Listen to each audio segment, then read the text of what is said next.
Well, my friends, how are you doing? Welcome to PMP 2024 Live.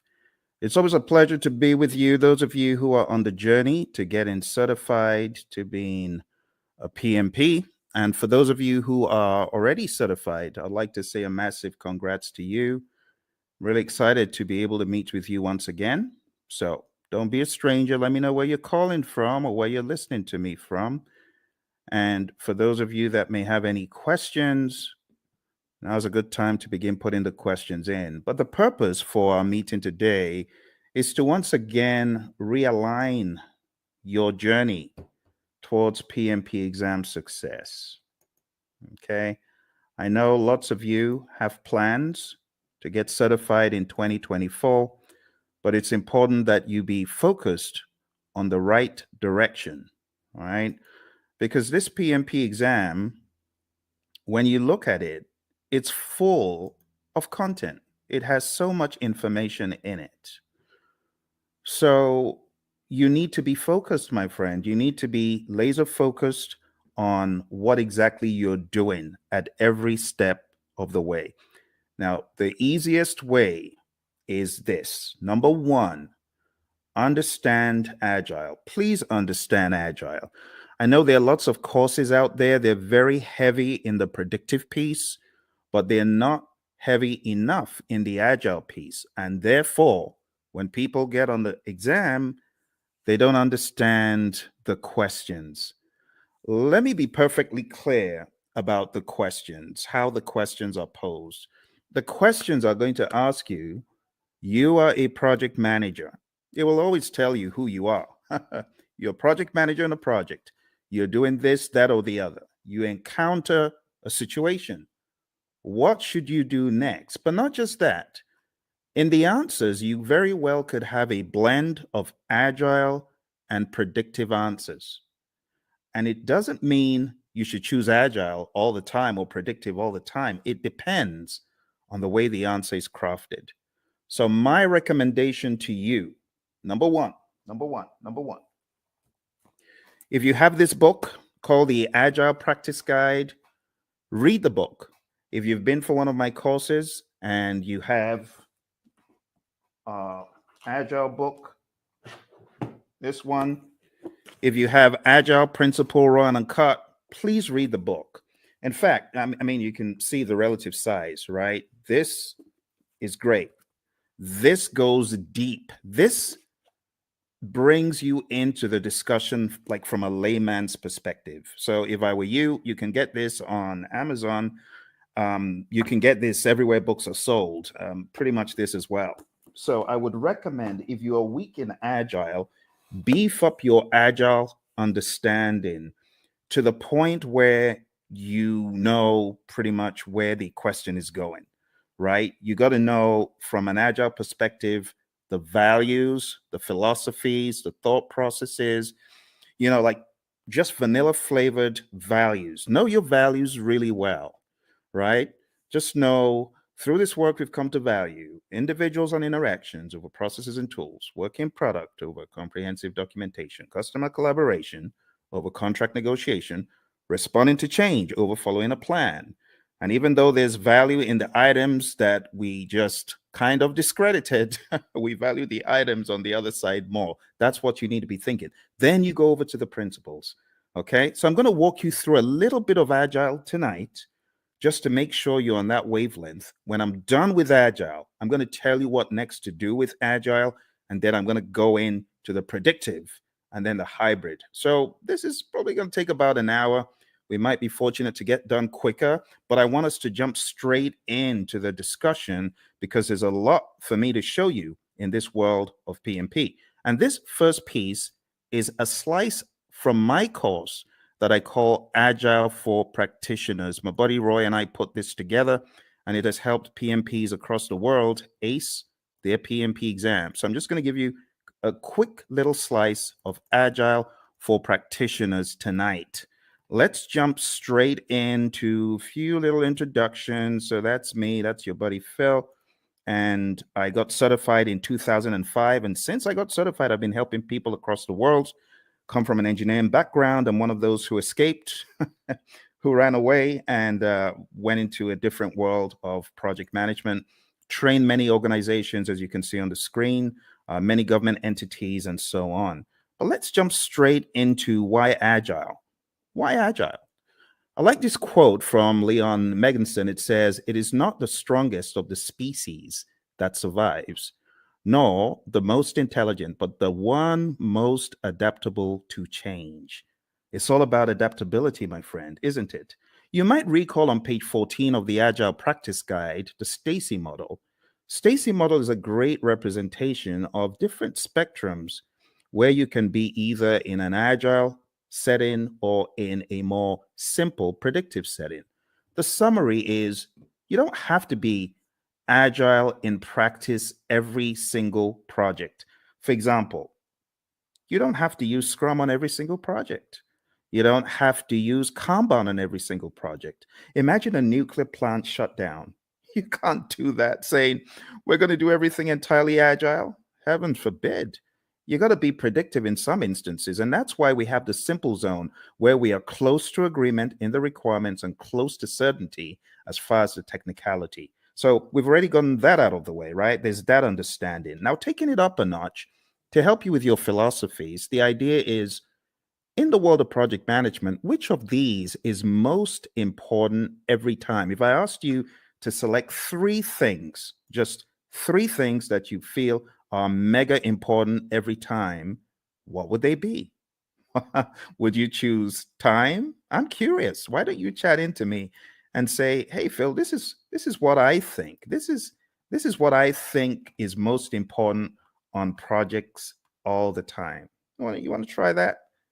Go for it. Go for it. Go for it. Tell me, what do you think is hyper important?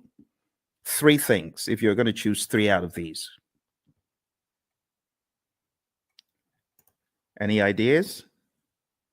Is it schedule? Is it budget? Is it scope? Is it customer needs? Is it quality requirements? Or is it team satisfaction? Which three? Chat into me. I'm waiting for you, my friends. I'm waiting. I'm waiting. Come on, you're project managers, right? So you already know the answer to this, hopefully. Which would you choose? Which would you choose?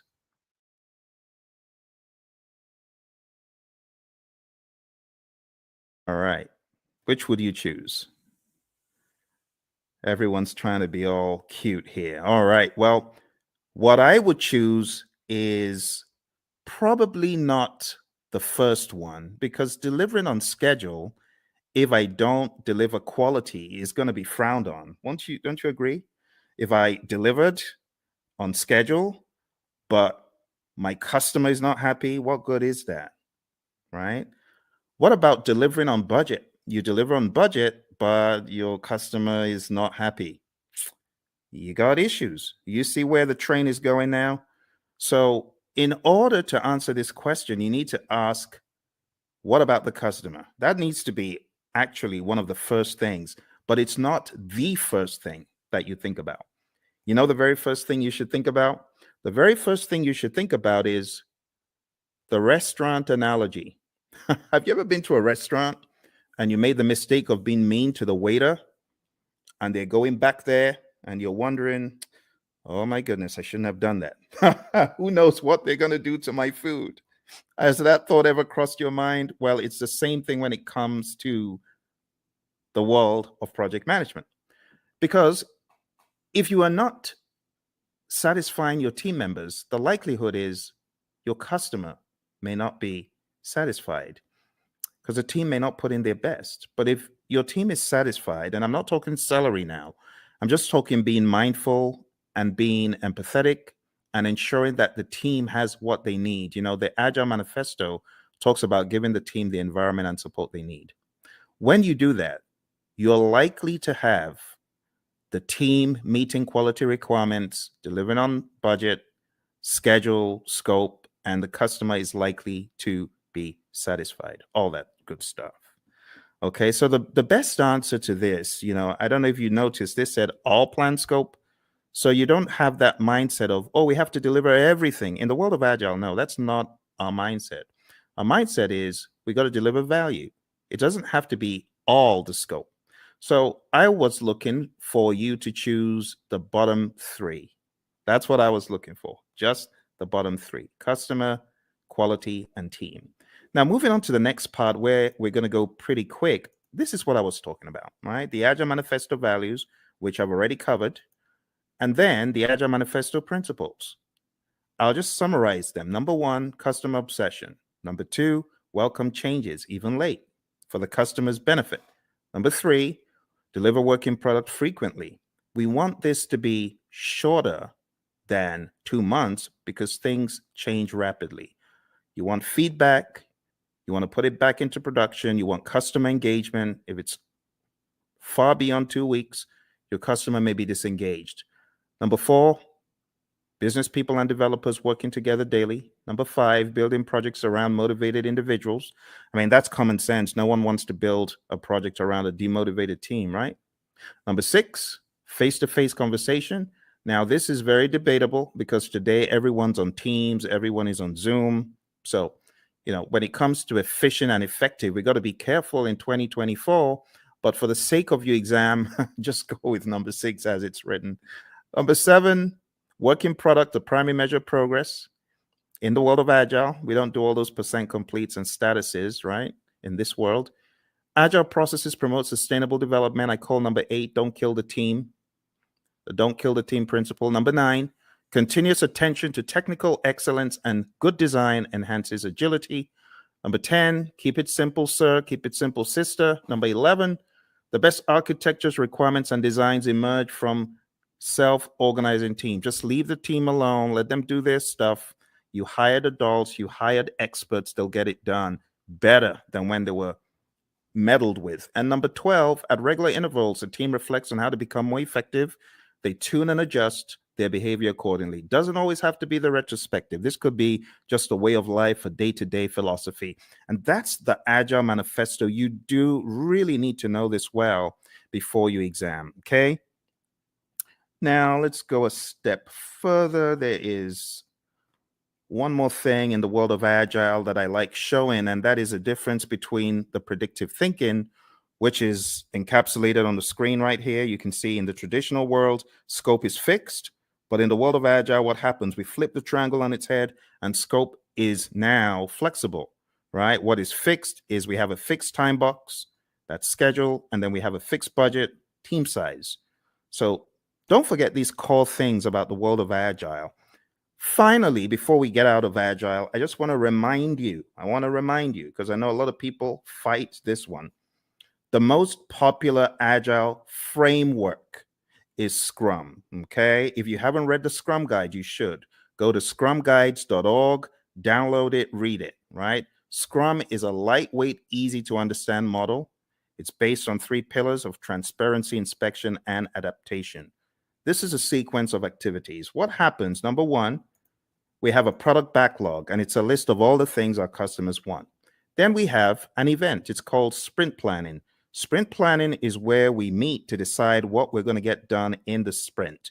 As a result of that meeting, we get a sprint backlog. Once we get our sprint backlog, we then have our marching orders. We are already in the sprint, technically, once we start the sprint planning event. But the next event that happens is the daily scrum. The daily scrum is something that we do every 24 hours. Don't say, oh, we do a weekly daily scrum. No, that's not a daily scrum. It has to be daily. So the daily scrum is where the team meets. They meet as a sync up meeting. It is not a status meeting. Please don't choose that on the exam when they give you the trick question that says the daily scrum is a what? Don't choose status meeting. It's not a status meeting. It's a planning meeting. It's a sync up meeting. There's a difference. So it's not status. Don't think status. We could either answer the 3 questions, and with a mature team, you don't need to pass the mic around. They know what to talk about, right? But some teams prefer to not answer the 3 questions. They prefer to walk the board or just do some other configuration, right? Some very mature teams, they may not even walk the board or answer the 3 questions. But for the sake of your exam, understand that the 3 questions is pretty staple, and then the walking the board. It's talked about in the Agile Practice Guide, okay? Then the sprint, how long is a sprint? 4 weeks or less in the world of Scrum. In the middle of the Scrum, a lot of teams these days, and I really want to call your attention to a very subtle fact regarding your exam. I'm going to have to go to that book again. And it's a good book, actually. It's not a bad book. It's the Agile Practice Guide. So let's go to the Agile Practice Guide, okay? So looking at the Agile Practice Guide, I want to point out to you that there are a number of things the PMI accentuates on page 50 forward. Okay, so you do need to read PMI's account, because in the Scrum Guide, you don't have any talk about the event called backlog refinement. In fact, in the Scrum Guide, it's looked at as everyday life for the product owner. But in the Agile Practice Guide, it is called out specifically on page 52 in the Agile Practice Guide. And it just reads, in iteration-based Agile, the product owner often works with a team to prepare some stories for the upcoming iteration during one or more sessions in the middle of the iteration, okay? So this account is about 2 paragraphs, but you don't find this in the Scrum Guide. You should pay attention to backlog refinement. You should pay attention to PMI's account of Agile, PMI's account of all things that are on the exam, okay? So even though backlog refinement in this image I've graded because it's optional, you should, as a PMP candidate, be aware that PMI has 2 full paragraphs. It says there is no consensus on how long the refinement should be. There's a continuum of just-in-time refinement for flow-based Agile. The team takes the next card off the to-do column and discusses it. And then it says many iteration-based Agile teams use the time-boxed 1-hour discussion midway through a 2-week iteration. And that's exactly what I'm depicting on the screen. This is midway through the iteration. The team takes some time out. They do the backlog refinement. They go through the whole idea behind the INVEST acronym. Now, this is not a place for us to debate whether it is good or bad, because I have some of the Agile zealots who hate the INVEST acronym. Don't listen to them. What do I mean by the INVEST acronym? Independent, negotiable, valuable or vertical, estimable, small enough to fit within a sprint, and testable. You want to make sure that your backlog items are indeed ready. Okay, like I said, various schools of thought are against the INVEST acronym. But when we talk about the refinement, when we talk about the definition of ready, it is important you understand and have some sort of guardrail framework to help you. So this helps achieve definition of ready. Okay.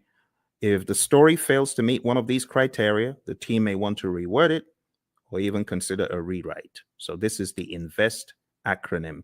When we say a story is ready, it means ready for us to work on. And in your backlog refinement sessions, you want to work on getting your stories to a definition of ready. Okay, it's just that simple. When you get certified, you can, join the debate about whether backlog refinement should be done with the INVEST acronym, whether definition of ready is good or bad. I'm not here for all that, right? But just know for your exam, it's in the Agile Practice Guide. All right, moving on. We have the sprint review event, and this is where the customer, could be the end user involved as well, the stakeholders. This is where there is a review of what was created, the increment, right? And just be aware that the sprint review event is not a gate before you can release value, right? You can release value all through the sprint. It doesn't have to be one time. And in fact, you could get to the end of a sprint and you may not have a featured enough item, so you may not actually release. That's why we call it a potentially shippable increment. Lastly, we have the sprint retrospective event. And in the sprint retrospective, you already know this, I'm sure. This is where the team reflects, they look at what they could have done differently, what went well, what didn't go so well. It could also be a great team bonding exercise, and it's generally closed off to the Scrum team. And when I say Scrum team, I'm talking about the product owner, the Scrum master, and the developers, okay? So feel free to put any questions in there if you've got any questions for me, because I know for some of you, we have already gone through an extensive 35-hour course. You already know a lot of this stuff, but you might have forgotten some of it. For your exam, you got to understand the roles really well. The product owner role, I highly advise you to dig into PMI's Agile Practice Guide and understand their perspective of what this role does. I also advise you to look into the Scrum Guide to get a better idea of the product owner's role. I call the product owner the Chief Value Officer. Also understand what the Scrum Master does. The Scrum Master is a coach, not just a coach for the immediate team, but also a coach for the entire organization. This is someone who should be a champion in my mind for Agile and someone who should be making change on a grander scale. When you get into the nitty-gritty of your exam, you do need to know the 5 events. So the sprint, understand that in the world of Scrum, it's 4 weeks or less. Understand what sprint planning is all about. As I said, one of the things you should do before coming into sprint planning is you should have done some backlog refinement. So all your time isn't going on breaking down those huge monster epics or just realizing what exactly the customer was asking for all along. This is where the product owner needs to wear the hat of Chief Value Officer, understand what should have come next. And when you get into sprint planning, it's generally going to go a lot smoother. The daily scrum, as far as this is concerned, the 15 minutes is pretty standard. It's non-negotiable for your exam. Just know that 15 minutes is a time box.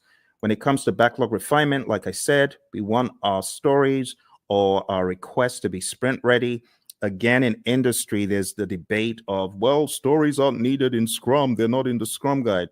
Yes, but for your exam, understand what stories are. I have to say these things because the landscape of Agile is changing very rapidly. When it comes to the sprint review, it's showcasing working product to the stakeholders. It's important that we don't relegate it to just a mere demo, but we see this as a working meeting. We can use this meeting to discuss metrics, what was not done and why. Delivery team demos the working product. The customers may even test it out. Physical products. We have a client of ours who had this physical autonomous vehicle, and customers could get to actually test out such things in a demo. All right. And then the retrospective, like I said, it should be a safe space. You want to understand what worked well, what didn't work well, and you could have some items that you take back to put into the product backlog for the next sprint so that you can improve on those items. But this is not mandatory. It used to be, but it's not mandatory anymore. Okay, a few quick memory joggers. A list of some of the long list of requirements, only those to be done in a sprint. Okay, I'm going to move very quickly. So these are just joggers for your memory, right? Since it says some, it is not talking about the all-encompassing product backlog. This is just talking about the sprint backlog. What about this one? The product backlog is prioritized and owned by whom? Okay, I've already given you the answer to this earlier on. So this is talking about the Chief Value Officer, aka product owner. All right, how about this one? The first event of a sprint is what? Okay, if you were listening in the beginning, you would have gotten that it's the sprint planning event. All right, let's go to the next one. The average length of a sprint used in most firms. If you use the world of Agile philosophies in your firm, you probably know the answer to this one. All right, so the best answer to this, my friends, is not the 1 month. I said 4 weeks or less, but in industry, the sweet spot is 2 weeks. All right, let's move on to the next one. The end result of the sprint is known as what? What do you call the end result of the sprint? All right, so I've abbreviated it because I really want you to think. I really want you to be on your toes thinking about, okay, what are we talking about here? So here we're actually talking about the increment. Now, you can eliminate 1, but you're left with 3. It's definitely not the Project Management Institute. So the best answer that I would have expected you to choose is potentially shippable increment, PSI. Majorly because it may not be featured enough. All right, so PSI is the answer to that one. Okay, PSI. Okay. Next one, a daily scrum is what? What is a daily scrum? Is a daily scrum a planning meeting, a status meeting, a phase gate, or resolution meeting? Hey, Lawan. Lawan, good to see you. Lawan is one of our PMP gurus. She's already certified. And Lawan's got some other certificates, haven't you, Lawan? So very nice to see you. Nice surprise. What are you working on now that you're a PMP? Tell me what you're working on. I'd love to know. All right. So the daily scrum, Lawan said it's A, and she's correct. It's a planning meeting. We don't want to think of it as a status meeting. That will be an immediate 0. So don't do that. All right. Next one, priming the backlog and preparing it for the next sprint through discussions and reprioritization actions is what?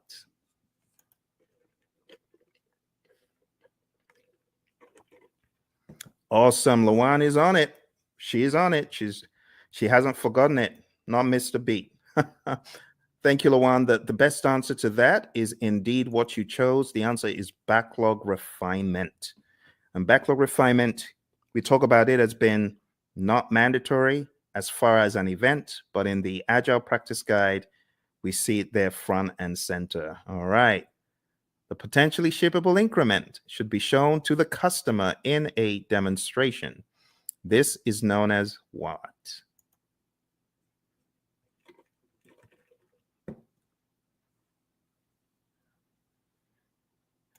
All right. So even though we call it a demonstration, it's not just that, but the best thing that we were looking for here is option C, sprint review. Now, again, just so you know, there's a lot of controversy in the world of Agile and Scrum when you call the sprint planning or sprint review or sprint retrospective a ceremony. You may get a wrist slap from some of the zealots. I don't care. Whatever. It is what it is. A lot of people call it ceremonies. A lot of people call them, other things, and that's it is what it is. Okay, Lawan. Lawan says she's working on her PSM. Awesome, Lawan. I know that you've already taken a lot of Ken Schwaber's PSM pre-test, so just keep doing that. And honestly, his site is probably the best place to be to just keep taking them over and over again, reading the Scrum Guide over and over again, and listen to our audio, because we've got audio out there on our channel, as you know. But well done, and try your best to listen to the lessons learned that are out there. We got lessons learned from the PSM from our friend Darian and Cindy, who both got certified last year. So I would recommend listening to them. I am going to put a link in the chat right now so that you can go listen to that episode. You can go listen to that episode and get some wisdom from both of them. They both got certified less than a year ago for the PSM. All right, well, let's move on to the next one. The Scrum team should spend time in self-reflection and checking itself for optimization and improvements. This is known as what? Another very easy one. You're welcome, Lawan. All right, another very easy one, very easy. Obviously, you know what we're talking about here. We're talking about the retrospective. Brilliant. All right, another thing that you should be aware of is just the terminology when we go through the product backlog. We have different terminologies. We have the product itself. We have the epics, features, stories, and tasks. And I just use a silly little mnemonic. I just say Phil eats fries sometimes on Tuesdays. It's my mnemonic. You can use that to remember. And here's an example of how the backlog could be broken down, right? Epics, huge chunks of functionality. Features, a group uses stories together for release. It's a sensible way of releasing stuff, release like stories. And then we have tasks, which are not in the product backlog, by the way. At best, these would be in your sprint backlog, but you have a lot of mature teams who don't even put that level of stuff into their backlogs.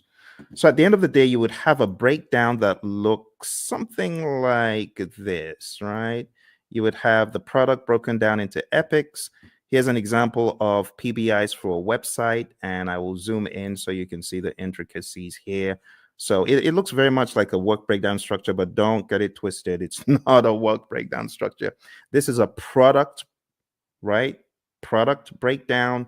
It is not a work breakdown. Okay, so this is the general idea.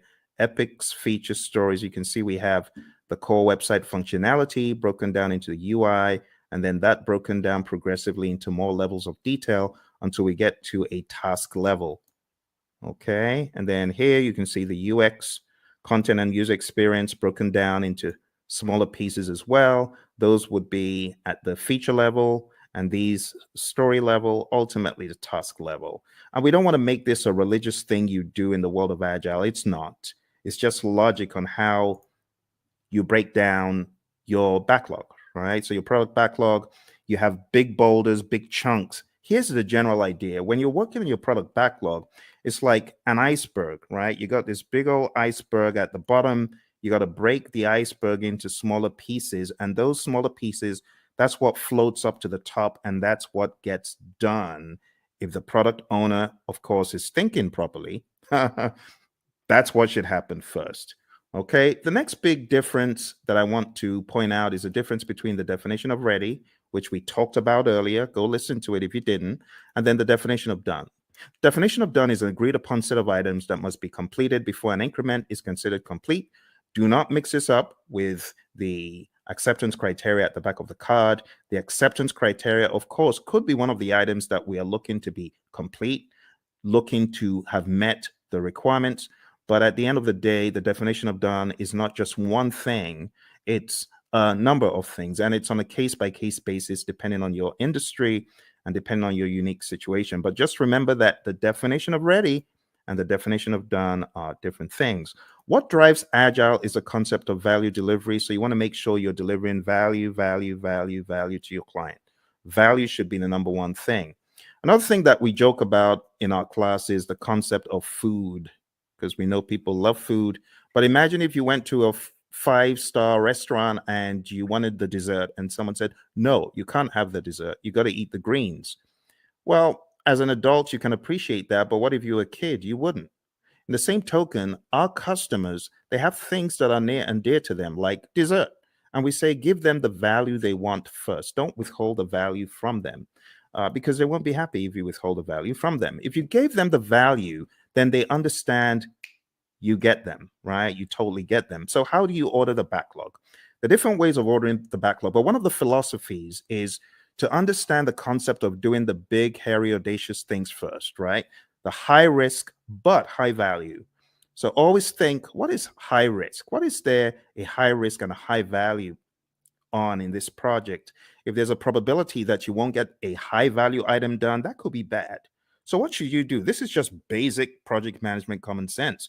Do the riskiest stuff first. And if you do the riskiest stuff first, there's a likelihood that you will at least get them done. If you don't do the risky stuff first and you do it last and then you don't get it done and the time box is over or the number of iterations you promised is over, that's no good. So we often say high risk, high value first, low risk, high value next, low risk, low value next. And then why do you even want to do those in the top left quadrant? Why do you want to do high risk, low value? It doesn't make sense. There's so much risk in it. Low value, it could actually tank the entire project. All right. So we're not saying this is the only way to think, but we're saying start off by looking for the high value stuff and then look for the riskiest of the high value stuff. There are other instances where you could prioritize based on other items such as urgency, cost of delay, weighted shortest job first. There's so many things you could think about.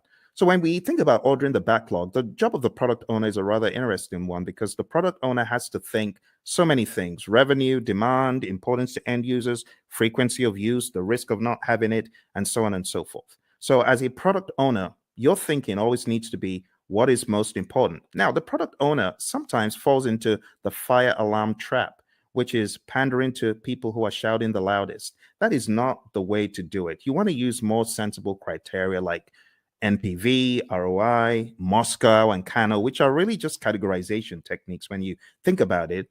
Weighted shortest job first could be another one, and the risk-adjusted backlog, the concept of the risk-adjusted backlog.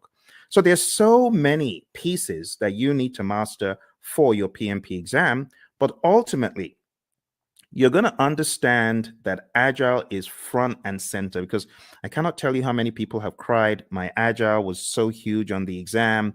I was not able to answer the questions quickly enough. It took me such a long time to read them and things like that. So you got to be ready. Scrum is definitely the big number one framework for the world of Agile for your exam. And then the number two framework that I would highly advise you to hone in on is Kanban. Just understanding how Kanban is structured, what it actually means when we say limit your WIP and why we say limit your WIP.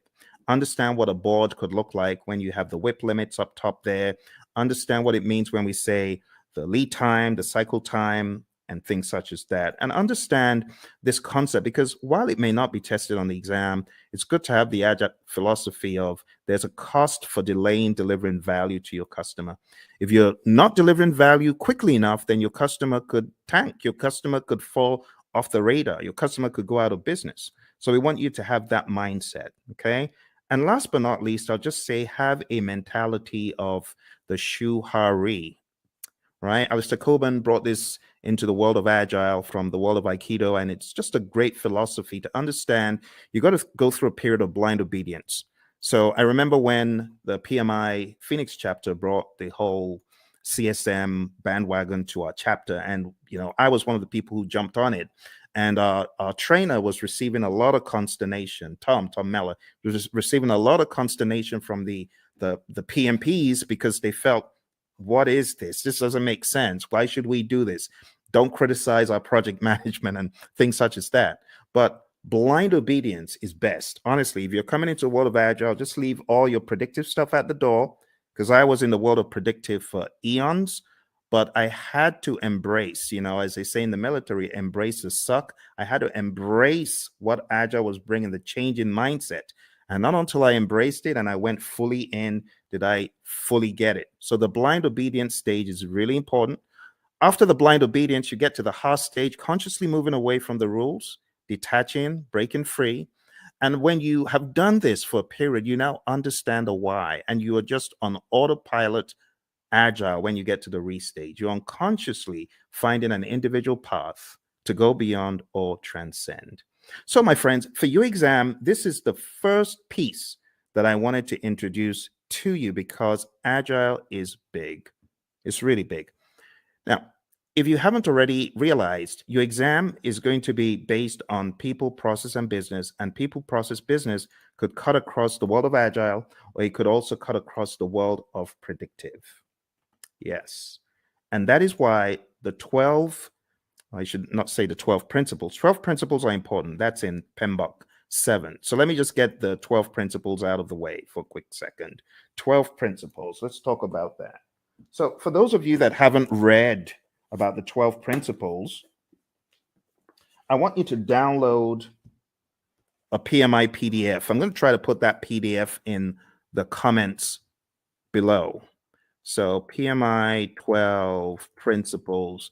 I'm going to share a very, very helpful PDF because it could help you. Like if your exam is tomorrow, you obviously aren't going to have time to read this book, even though it's not as big as the 6th edition, but it's still a significant effort.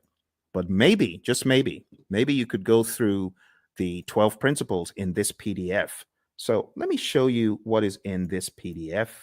And this will be a very quick run through because the philosophies are quite important. Okay, so let me share this with you. The philosophies in the 12 principles. Let's go very quick. So you can see the 12 principles over here, right? You can see stewardship, team, stakeholders, value, and so on. Let's start from stewardship. Going all the way back to stewardship. So this just says you've got to be a diligent, respectful, and caring steward. All of those things there are extracted from the PMBOK 7th edition, and this is kind of like the most significant part of the book in my mind. So if you open up the PMBOK Guide 7th edition and you go to page 24, okay, I want to make it very clear, very clear. Okay, here, this is it. This is it. I know it looks transparent, but this is it. PMBOK 7th edition. So if you go to PMBOK Guide 7th edition and you go to page 24, it says, be a diligent, respectful, and caring steward. And that's what you see here, stewardship. Stewardship includes integrity, care, trustworthiness, and compliance. And the summary is this: Act responsibly to carry out activities with integrity, care, and trustworthiness while maintaining compliance. And that's it. Let's go to the second one. Number 2, team. So if you follow me to the next one, page 28, it just says project teams are made of individuals who wield diverse skills. And the summary is create a collaborative project team environment. That's the summary. All right. Next, we go to stakeholders. And the principle about stakeholders is one of collaboration. It just says effectively engage with stakeholders. Number 4, value. I've already talked about value today, and this just espouses that same idea. Focus on value. If it's not valuable, don't do it.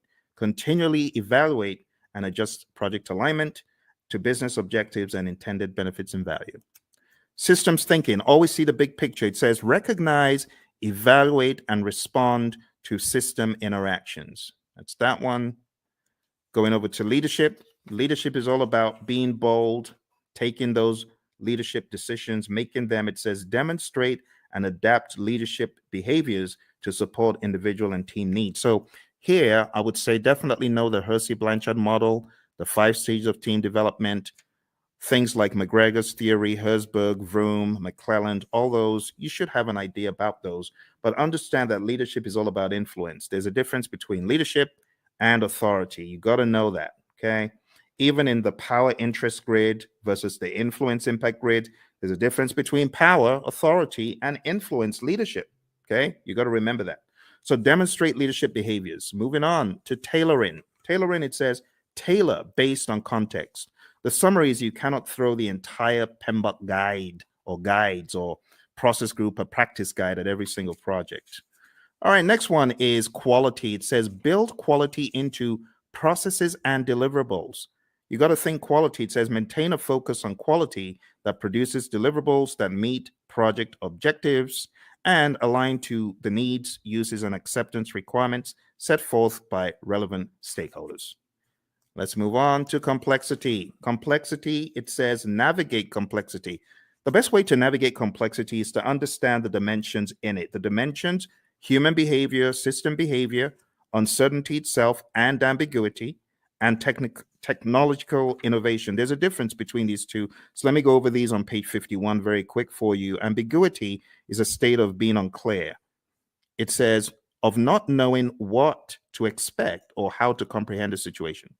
Then it says uncertainty is a lack of understanding and awareness of issues, events, paths to follow, or solutions. The summary is this. PMI is saying complexity is a characteristic of a project, and you as a project manager, you need to know how to manage it. How do you manage complexity? Let me take you back in time to the Stacy complexity model, remember? Now, how did we say we would work on complexity?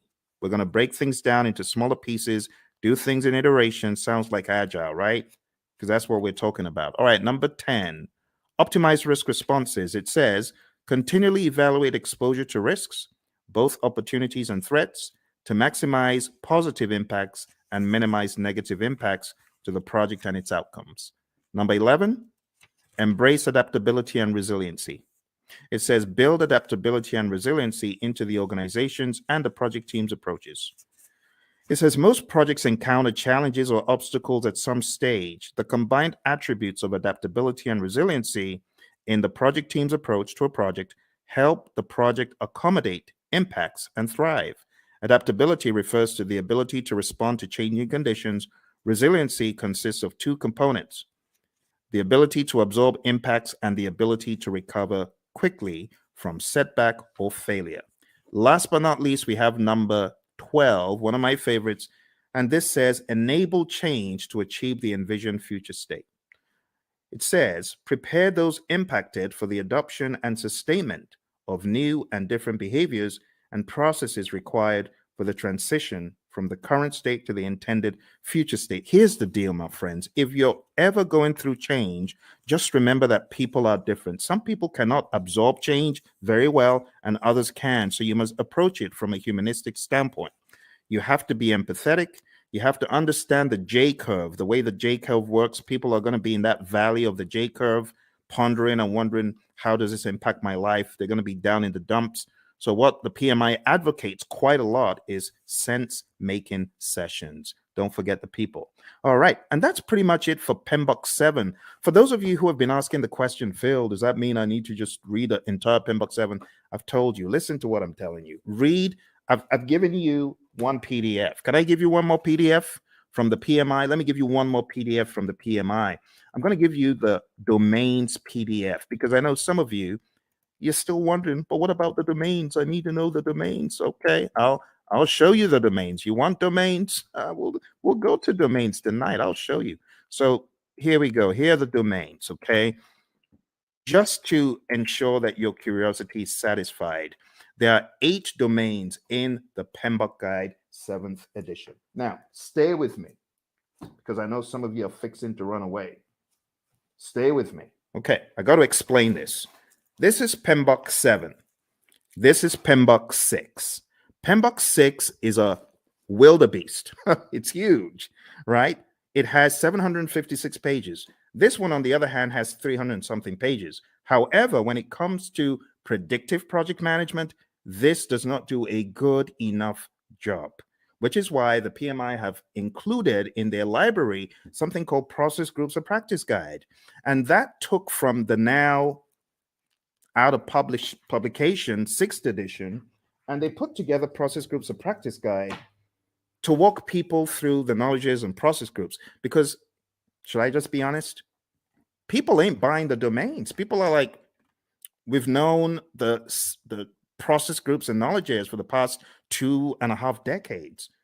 Why are you giving us? It reminds me of the Israelites. Why are you giving us this stuff to eat?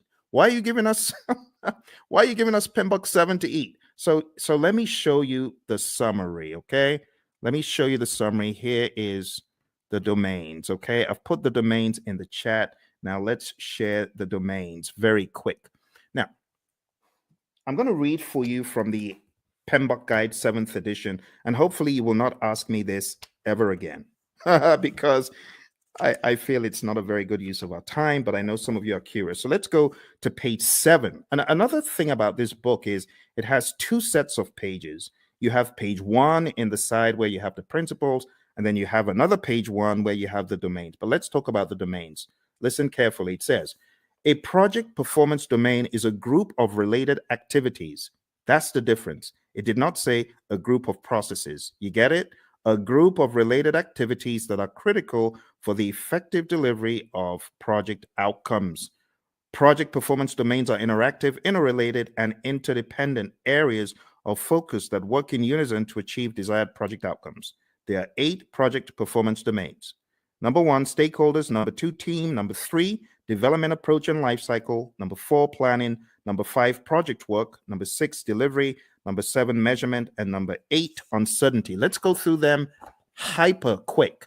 Stakeholders is all about your care for your stakeholders, understanding that you need to effectively interact with them. In other words, you need to manage their engagement.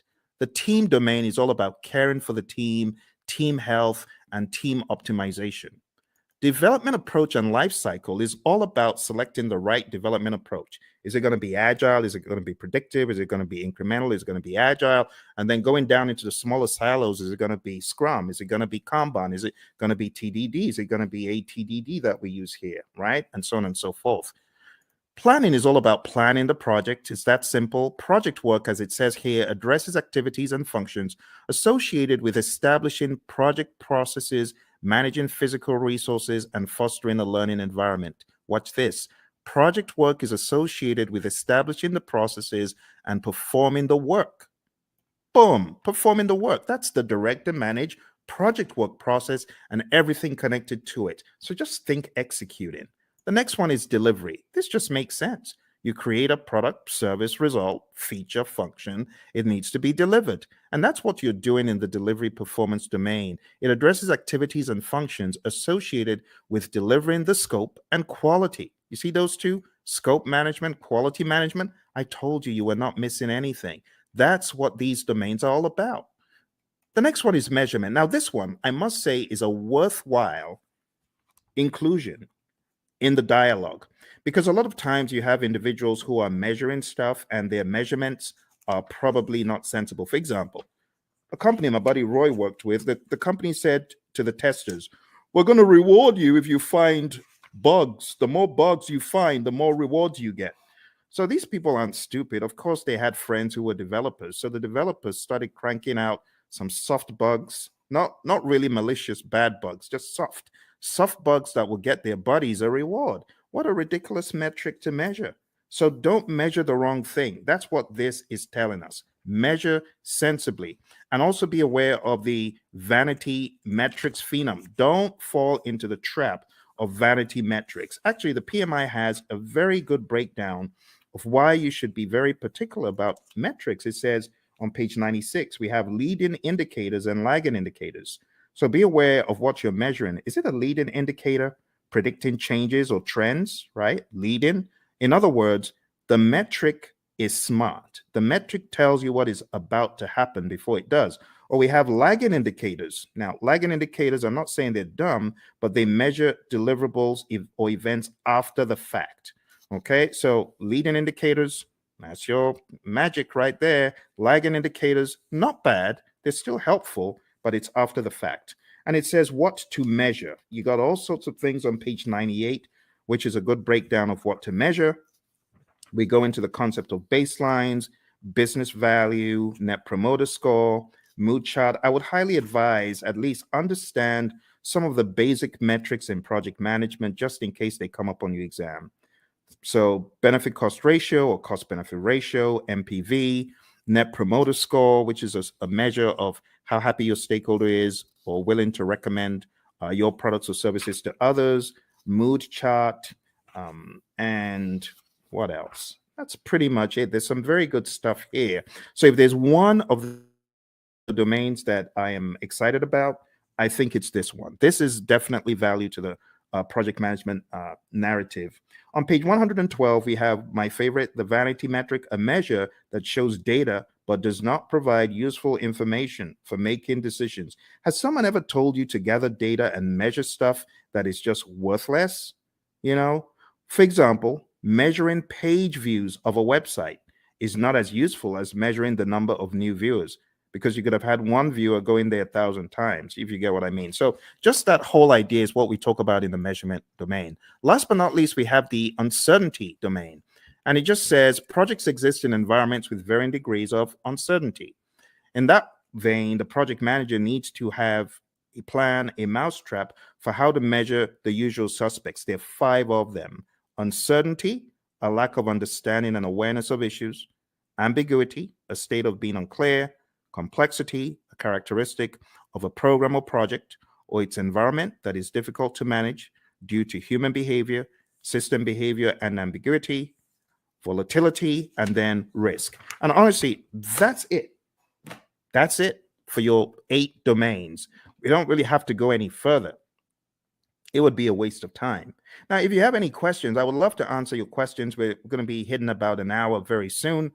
But before we jump off the call today, there's one more thing that will be in order. And what I want to do next is just talk about the deeper world, the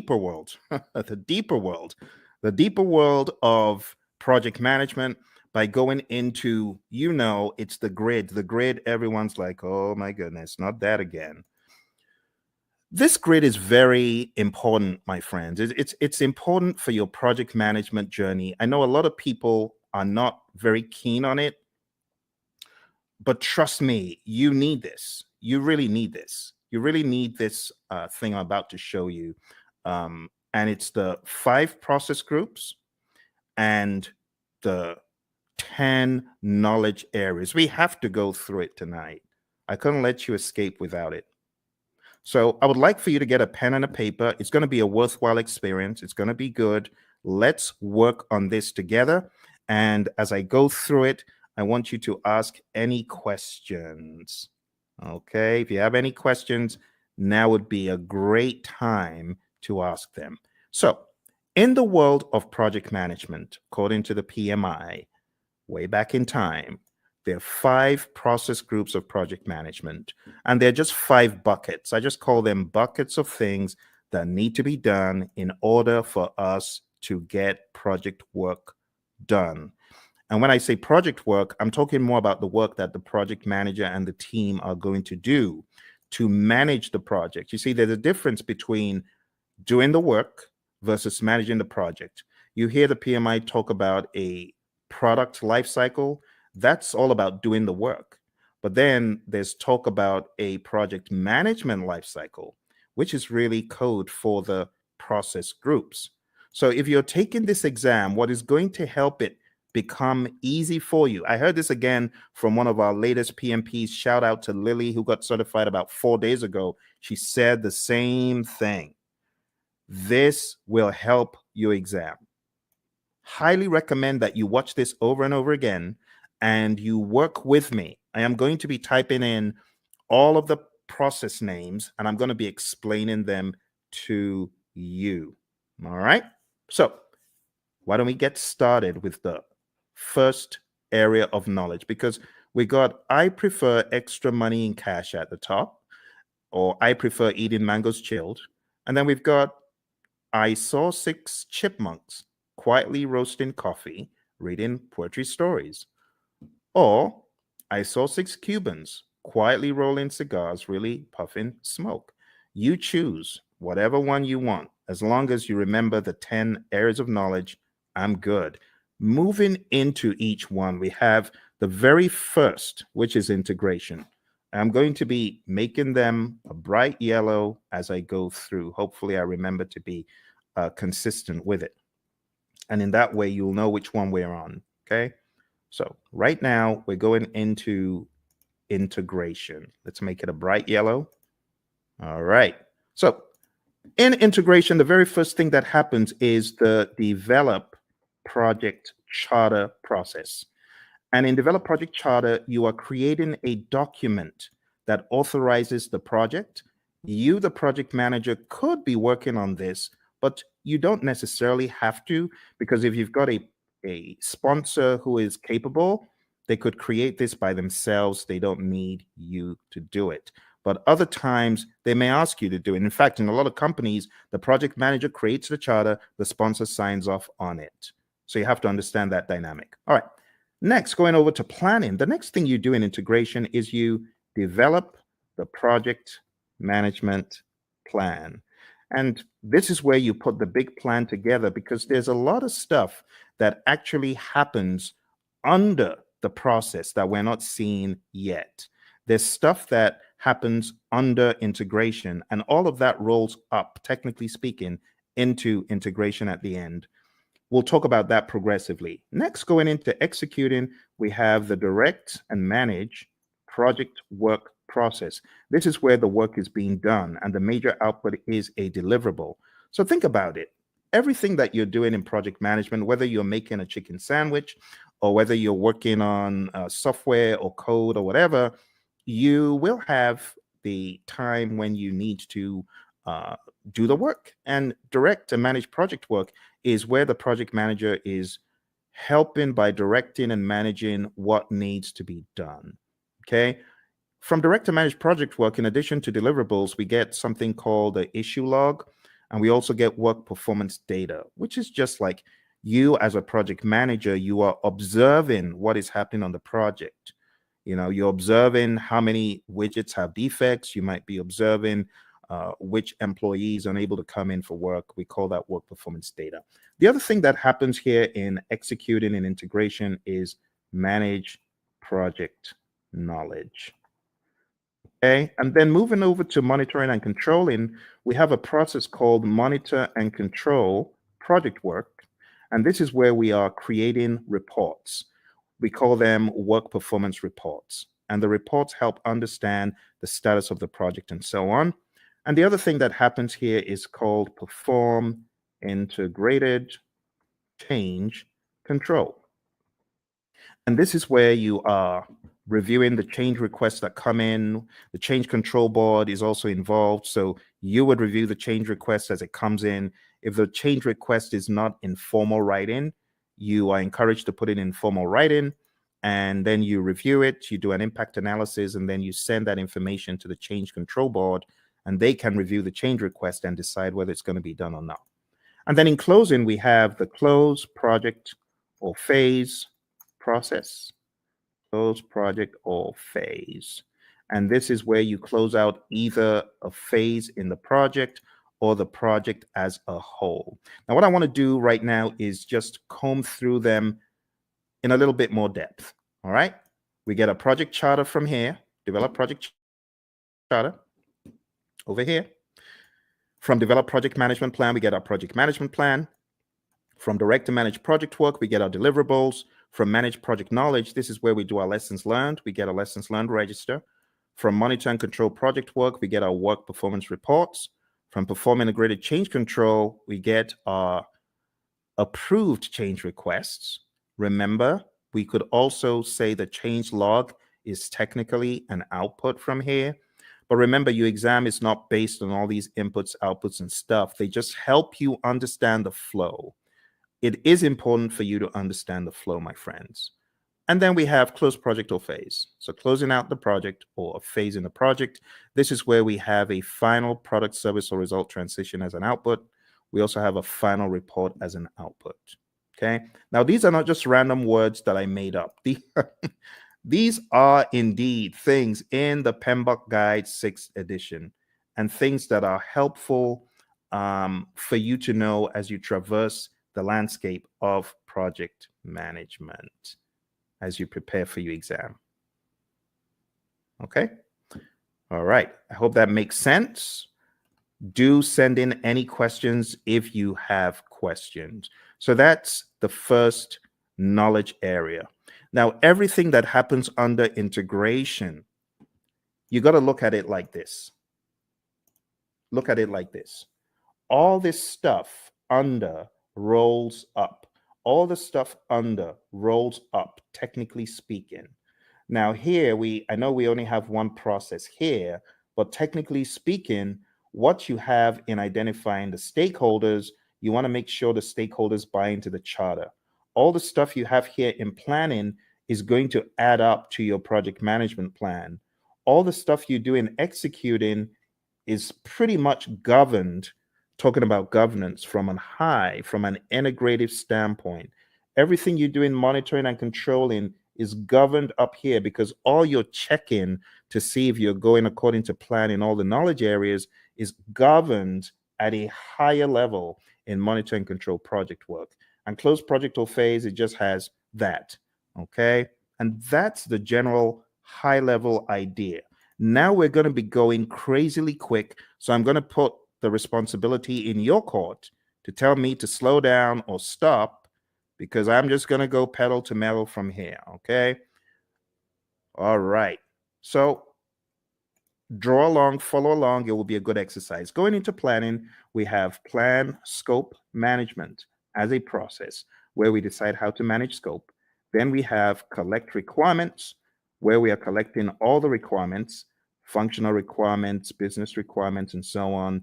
Then we have the define scope process, where we create the project scope statement, which has all the inclusions, exclusions, detailed deliverable description, and so on. Then we have create WBS, which is where we create the work breakdown structure. Then we jump across to the monitoring and controlling process group. And here we have two things. We have validate scope. This is where your customer checks the product, service, or result. And then we have control scope. And this is where you, as a great project manager, you're controlling the scope, making sure people aren't adding extras. Okay, good. Let's move into schedule management. In schedule management, the first thing that we have here is plan schedule management. Plan schedule management is where you create a plan for how to develop and manage the schedule. Then we have define activities, where we list out the activities that need to be done. Sequence activities, where we put the activities in order of occurrence.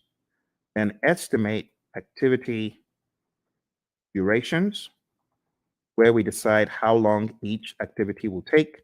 And then we have develop schedule, which takes everything into account. And voila, we have our final schedule, right? We also from here have our schedule baseline. Just to make sure you understand the difference, There's a difference between having a project schedule, which is a living, breathing schedule that you update just sensibly as a project manager, versus the schedule baseline, which is a particular version of the schedule etched in stone. So there is a difference between the schedule baseline and the project schedule, and it helps to know that. Last but not least, on the other end of the spectrum, we have control schedule, and this is where we ensure that our schedule is going according to plan. Okay? Be sure to ask any questions. If you have questions, I will be moving a lot quicker from here. Going into scope, we have three things we do. Three things in planning and one in the monitoring and controlling section. Here we plan cost management, and that's where we plan how to manage cost. Then we estimate costs. We estimate the cost for each line item, each task. Then we have determine budget. And this is where we roll all the task costs to a final total amount. And then lastly, here we have control costs. And this is where earned value lives. Now, when I say where earned value lives, this is where we use the earned value metrics. The earned value metrics could help us see trends where we're likely to end up, or previous performance across schedule and cost and even scope. Just remember for your exam, you need to remember SPI, CPI, CV, and SV. You need to remember that they all start with EV. They all start with earned value, right? That's an easy way of remembering. If it's a variance, what do? You subtract. If it's an index, what do? You divide. So that's another quick tip. And then if it's schedule, then if it's schedule performance index, plan value is the other thing. If it's schedule variance, plan value is the other variable. If it's cost related, actual cost is the other variable for cost performance index and cost variance. Okay, so let's zoom into that for the sake of those who may have forgotten. The big thing for your exam is really knowing what does SPI mean if it's 0.4, or what does CPI mean if it's 0.4. Anything less than 1 is bad for the indices, right? Greater than 1 means you're doing better than projected. Anything less than 1 is bad. Equal to 0 means you're equal to 1, I beg your pardon, for the indices means you're right on target. For the variances, if it's 0, it means you're on target. So if you have a 0 variance, that's good. If you have a negative variance, that's bad. If it's greater than 0, like if you have even a $5 cost variance or schedule variance, that means you are actually better than planned. Okay, so those could help you in your recall for the exam. I'm going to put them over here. I'm going to make them a little bit smaller because they're not really a process. It's just something to remember. All right, let's go over to quality. So in quality, we have plan, quality management, and we have manage quality, where we are actually carrying out our quality audits, manage quality. And last but not least, we have control quality. And in control quality, this is where we are actually checking the product, service, or result. Okay. For those of you just coming, we're doing an end-to-end coverage. It's a very rapid means for you to catch up on the PMP. Once this live stream is over, it is likely you will not see the video because the video will be pulled down. You won't see this video once it's over. So if you know you're not able to stay, unfortunately, you will not see this video afterwards. All right, let's come out. Let's go back in. All right, there we have it. So we've got plan quality management, manage quality, and control quality. Moving on to the next thing we're talking about, we're going to talk about resources. Moving on to resources, we have 6 things here. We have plan resource management. We have estimate, activity, resources, and those two happen in planning. In executing, as far as resources concerned, we have acquire resources, we have develop team, and then we have manage team. And what are the differences? In develop team, this is where our team goes for team building, They get trained, they get educated in project affairs if they need to, or technical things. And then in managed team, this is where we give the team feedback. And last but not least, here we have control resources. All right. If there are any questions whatsoever about what you get out of the processes, please ask. I know I'm going pretty quick because I have so many videos about this stuff on the channel that I'm expecting that you might have maybe even already gone through some of those. Okay, let's go on to the next one. Next one is communications. And in the communications knowledge area, you're going to do three things. You're going to plan communications management. You are going to manage communications. In other words, you're going to communicate. This is where you're going to distribute information to people. This is where you could have reporting done in meetings. And last but not least, we have monitor communications. Okay. Again, I want to encourage you, if you haven't mastered this, this is important for your PMP exam. I know some people feel, oh, this is old stuff.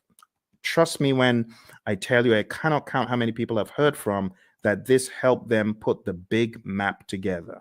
So I really want to stress, if you haven't mastered this, please spend some time in doing so. Okay. All right. Let's make these a little bit smaller because we got a really big one coming up. We got risk. Risk is a significant beast. It's very, very big. So let's go on to risk. And risk starts off, as usual, with plan risk management. This is where we create a plan for how to manage risk. Then we identify the risks. Then we perform a qualitative risk analysis. Think about it like a high, medium, low, or on a scale, numbers that generally don't equate to the same thing from project to project, but they help us in the prioritization of the risks, as far as which risks are we going to go after, which ones are we going to leave alone, so on and so forth. All right, moving on. We have perform quantitative risk analysis. And this is where we analyze the risks from a numeric standpoint that is also dollar related or something quantitative like weeks. You could analyze from a schedule perspective, how many weeks, how many days, and that's an absolute. That is not qualitative. Or how much money is going to be the result of this risk as far as contingencies are concerned. This is where you're getting really into some hardcore amounts. The next thing that happens is called plan risk responses. And then we jump across to executing, and then we implement those responses. Okay, and last but not least, we have monitor risks. Now, when it comes to plan risk responses, again, I'm going to take some time out to talk about the A team, not Mr. T and the A team, but avoid, transfer, escalate, accept, and mitigate. Okay, so these five are your approaches for negative risk or threats. We also have another 5 for positive risk or opportunities, and I'm just going to put them here sneakily. I know it shouldn't be there, but I'm going to put them there because I want to share them with you. I call it EASEE, easy, right? Easy. It just stands for exploit, accept, share, escalate, and enhance. You got to know these really well. Look on the channel because I have videos. Avoid. Let me just blow this up a little bit so that you can see it a little clearer. Okay, let's blow that up. Okay, so avoid, and feel free to take screenshots. That's fine if you want to take screenshots, right? So avoid is avoiding the risk altogether, 100%. The risk doesn't happen or it doesn't impact at all. Transfer is transferring to a third party. Escalating is elevating the risk to either your boss because it's beyond your power or your authority, or you could escalate because it's affecting other parts of the organization. Accept is doing nothing. We have passive and active accept, and mitigate is reducing the probability or impact. On the side of the easy, which really should be here, but I'm just making this quick. The easy is for the positive risk. So you could exploit a risk that's 100%. That positive risk is going to happen, right? That's what we mean by exploit. 100% will happen. Accept is doing nothing. We have passive and active accept again. Sharing, again, same strategy as I said for transfer. You involve a third party. It could be a special purpose company. It could be a sister organization that you share the positive risk with. Escalate, again, escalating it to a higher power because it's beyond your project or because it's beyond your power. And then enhance is really just increasing the probability or the impact of the positive risk. All right, so that's risk, my friends. We are going pretty quick here, and we are going to be done before you know it. Let me go back and share the last pieces of information because we have just 2 more knowledge areas. Aren't you amazed at how quick that has gone? You know, in some courses, the entire 1 week is spent on that. They spent 5 days taking you through what I'm showing you in minutes. That's why you need to come to my course. Come to my course. I'll do a lot of time optimization for you. You want to join my course, go to hpmexam.com or go to tinyurl.com/elite PMP or tinyurl.com/elite CAPM. I'm going to put those links in the chat because I know some of you are like, how do I join your program, Phil? Well, you just need to go to Elite PMP. You can start studying with me tonight, like right away. You can start studying with me right now because if you sign up there, you'll be able to join immediately. It's on Udemy and costs 24 hours a day. You just decide when you want to join. And if you're getting ready for the CAPM exam and you're wondering how to get certified, you can join me on the Elite CAPM program as well. I'm going to put that in the link. Do that. Put that in the chat. So go to Elite CAPM if you're keen on studying with me for the CAPM exam. And then if you want to be on my full-blown training for project managers, not only to get them PMP certified, but also to elevate them to the next level after PMP. In other words, showing you how to succeed. You can just jump into my program, which is called hpmexam.com PMP Exam Immersion. Let me put that in the chat as well for those of you who are curious, because I know some of you are feeling the training right now. You're like, my goodness, I just spent $2,000. I spent 10 times more. I got 10 times less in a different program. If that's you, I want you to smash that like button. Tell me if that's you. I want you to hit like. I want you to subscribe to the channel, and I actually need you to share it with your friends. Okay, that's what I need you to do. So if you want to study with me, do that. And if you're like, Phil, I ain't got a dime. I'm just trying to get by. Hey, that used to be me. That used to be me back in 05. I didn't have a dime. And that's why I've got you covered. I've got a free 30-hour program right here on YouTube. For those of you who are on YouTube, those of you who are on the other platforms, thank you for joining me from the other platforms. I see you. I see all of you across the platforms. So if that's you and you're like, Phil, I ain't got a dime, I got you covered. I'm going to put a link in the chat, and this is to my 30-hour free program, totally free. All you need to do is go on to pmp.pmradio.org, and I've got over 30 hours of free video. Free, totally free. No catch. The only thing I ask, though, if you really want to support the channel, because I know some of you you gained so much from the channel. Just go get the book, PMP Exam Immersion, right? The PMP Exam Immersion book, I'm going to show you tonight how to put everything together in context. And if you wanted to get this book, like download the book right away, you can. This book has the deep secrets to your PMP success because it puts everything together. It puts agile, predictive, hybrid, it weaves it all together. It's called PMP Exam Immersion, the book. So I know I have the course, but this is the book. And if you get the book on the link that I just shared, you'll actually be able to download a workbook.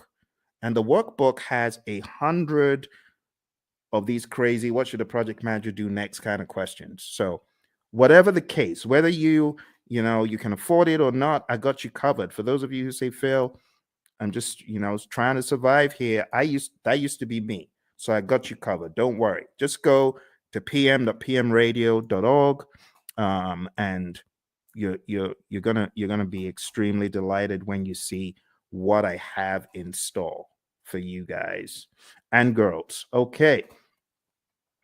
So let's jump into the final piece of our journey today, which is going over the last two.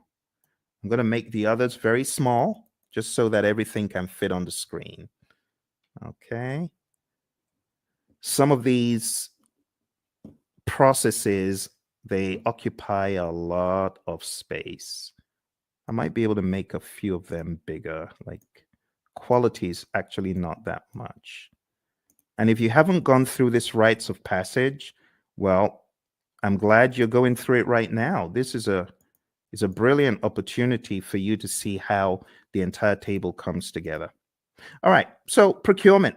What do we do in procurement? Number one, we plan procurement management.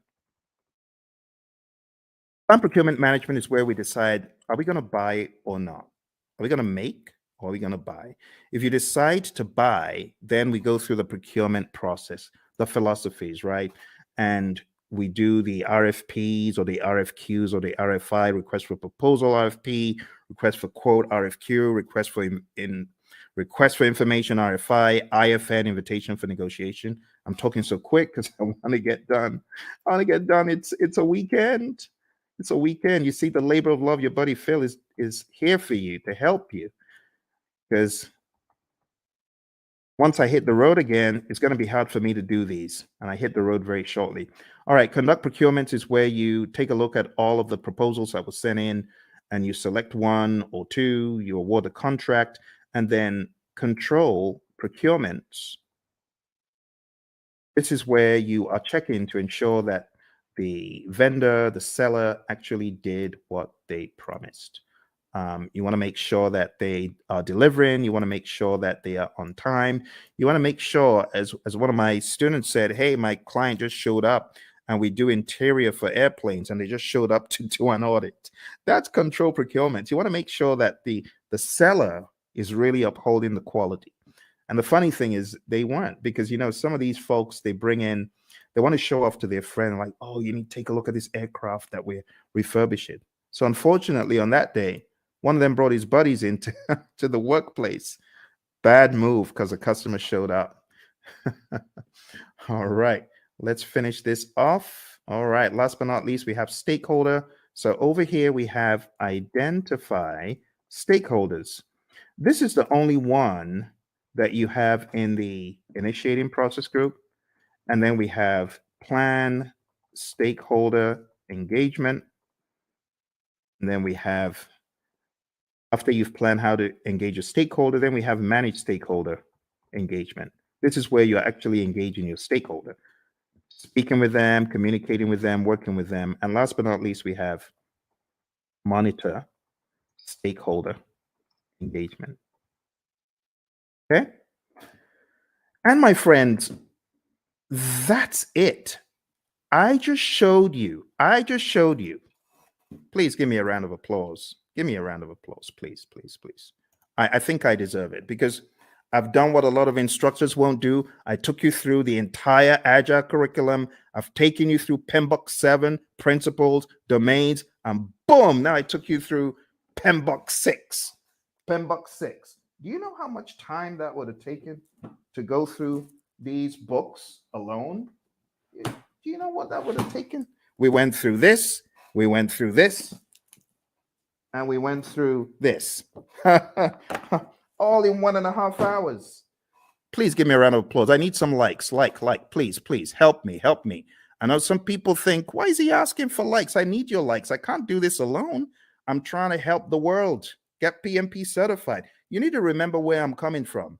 On my PMP exam, question 20, do you know what the time was? Question 20? I was 1 hour in to my exam on question 20. Think about it. If this exam has 180 questions and this guy's only done 20, how many hours does he need to finish the exam? The wise people would say 8 more hours. You're correct. It was a disaster.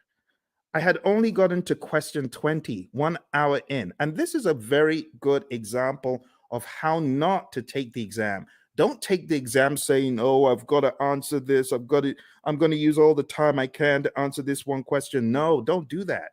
Don't do that. I was spending 3 minutes a question. How foolish.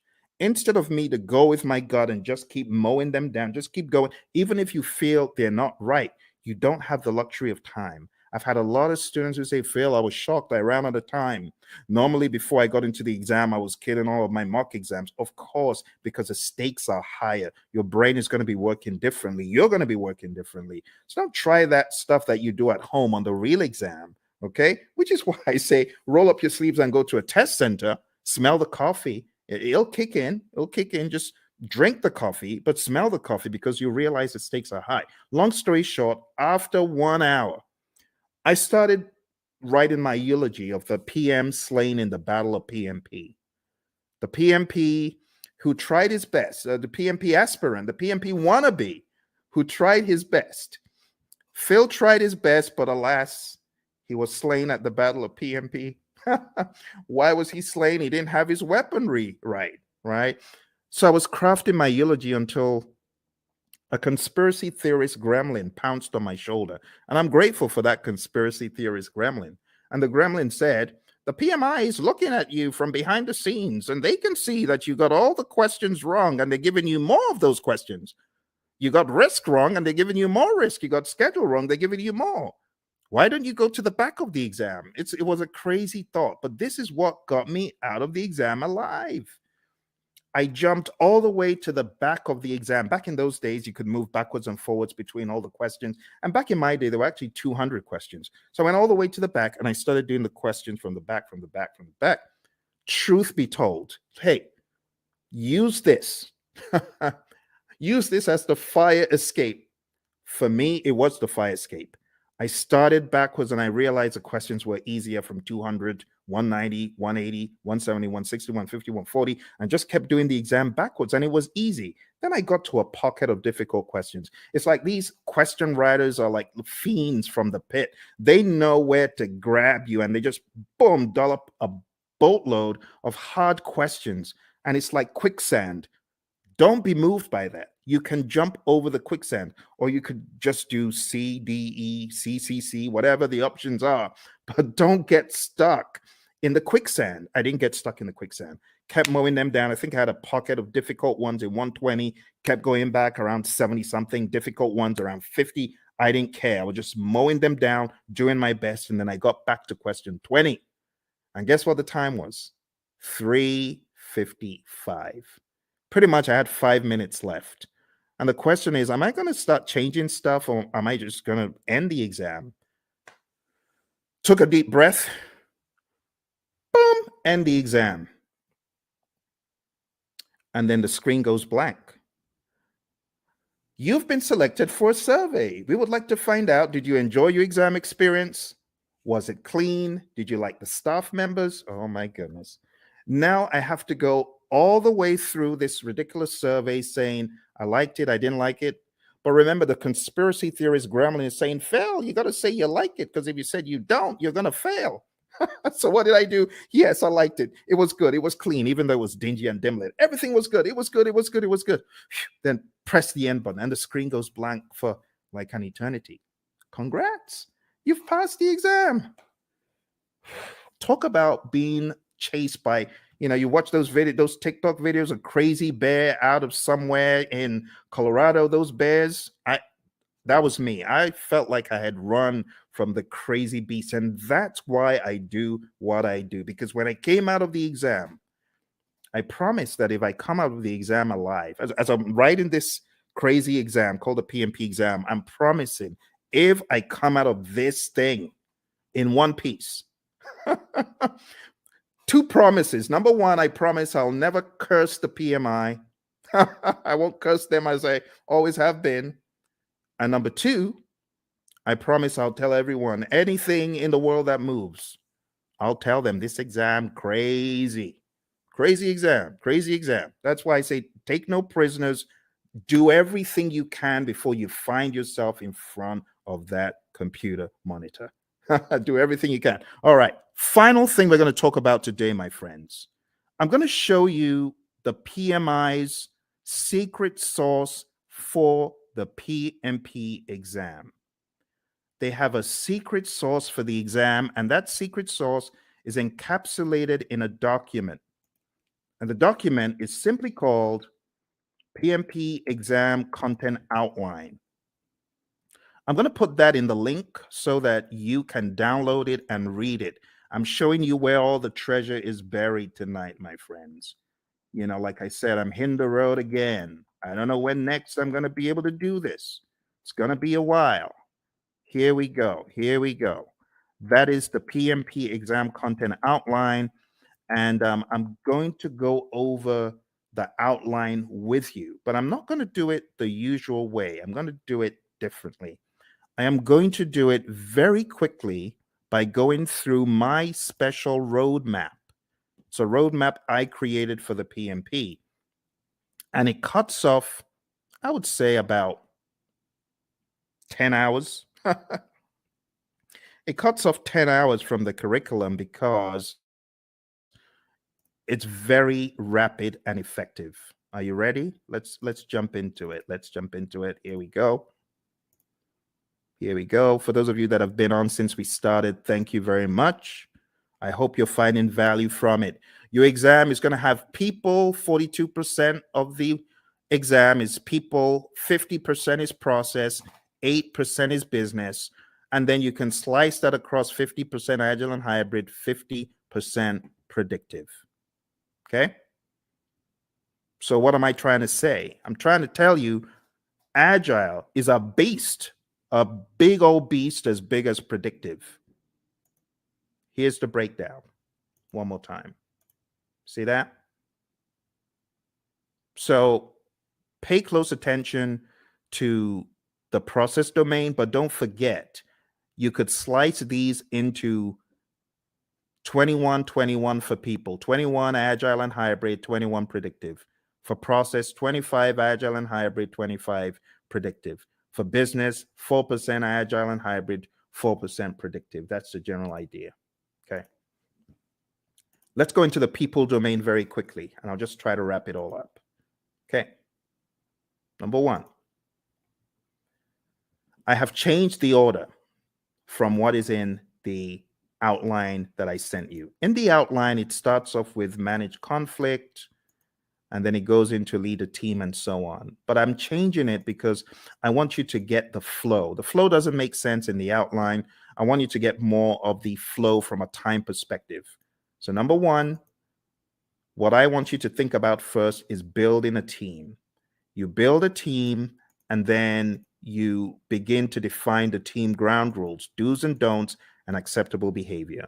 And then you begin to lead a team. You know, my mentor, John Maxwell, he says a true measure of leadership is influence, nothing more, nothing less. You're going to lead the team to success. You're going to help the team understand what to do on the project. Leadership is all about example as well. The Hersey-Blanchard model is also a very good one to talk about here. If you haven't heard about the Hersey-Blanchard model, this is it. The thesis of the Hersey-Blanchard model is you need to be a situational leader. You can either be in a directing mode, depending on the individual. This is where you give low support and more direction, or in a coaching role, or in a supporting role, giving more support than direction, and in a delegating role where you just know the keys to the kingdom are safe with this dude, this girl, because they've proven themselves time and time again. But you don't always stay in one quadrant. You move around depending on the individual and the circumstance. With someone, you could have a delegating approach, but if you change the environment, you may need to have a more directing approach with that same individual. And that's the general idea. The other thing that you really need to know for your exam is the 5 stages of team development: the forming, storming, norming, performing, and adjourning. This will help you on the questions.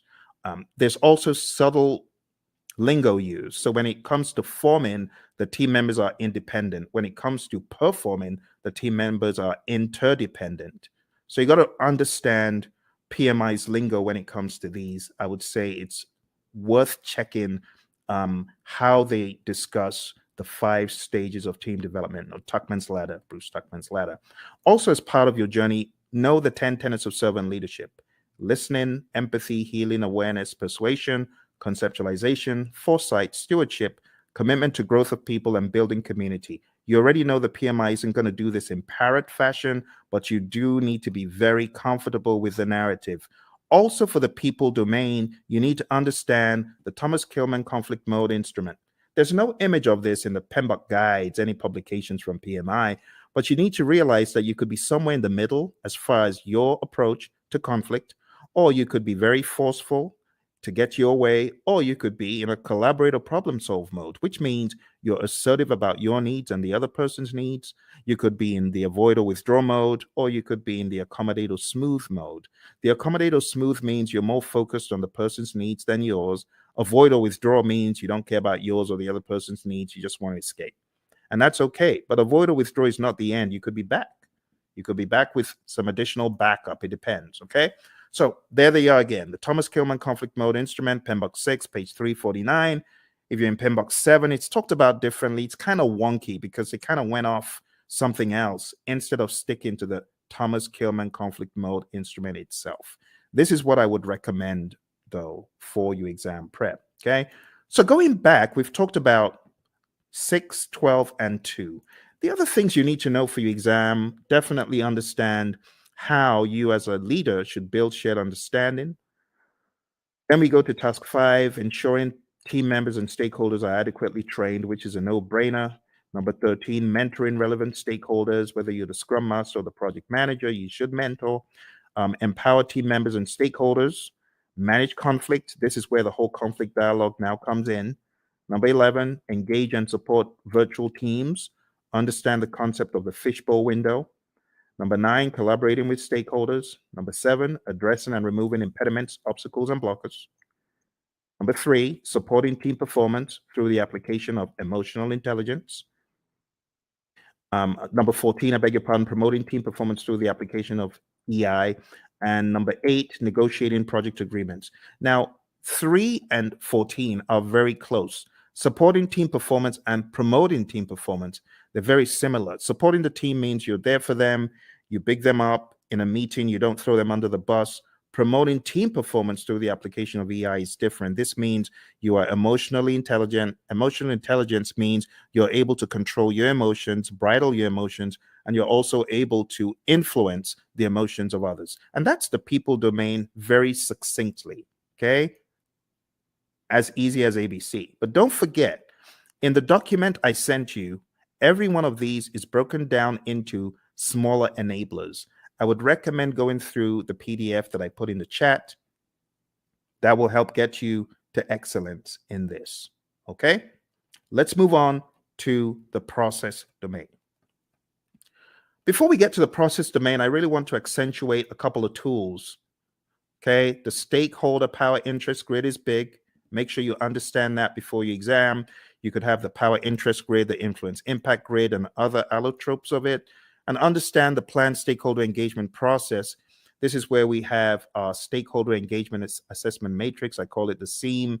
This is where you have your current state of the stakeholder, and that is your desired state. They're currently unaware. You want them to be supportive.